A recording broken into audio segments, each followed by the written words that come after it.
જય શ્રી કૃષ્ણ. મિત્રો, શું તમને ખબર છે?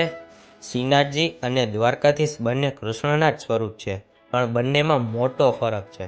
એક, સ્વરૂપ.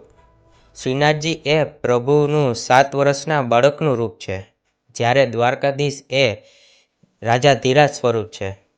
2, પ્રાક્ટ્ય. શ્રીનાથજી સાક્ષાત ગોવર્ધન પર્વતમાંથી પ્રગટ થયા છે, જ્યારે દ્વારકાધીશની પ્રતિમા ગોમતી નદીમાંથી મળી આવી છે. 3, હાથ. શ્રીનાથજીને 2 હાથ છે, જેમાં ડાબો હાથ ઉપર ગોવર્ધન ધારણ કરેલો છે, જ્યારે દ્વારકાધીશ ચતુર્ભુજ વિષ્ણુ સ્વરૂપ છે, જેના હાથમાં શંખ, ચક્ર, ગદા અને પદ્મ છે. 4, પૂજા. શ્રીનાથજીને પ્રેમ અને વાત્સલ્યથી લાડ લડાવાય છે, જ્યારે દ્વારકાધીશ પ્રેમના તો ભૂખ્યા છે જ, પણ સાથે કર્મ અને ધર્મનો પાઠ ભણાવે છે.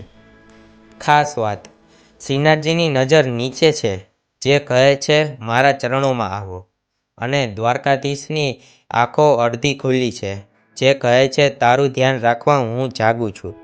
છે તો બંને મારો વાલો સાંભળ્યો જ.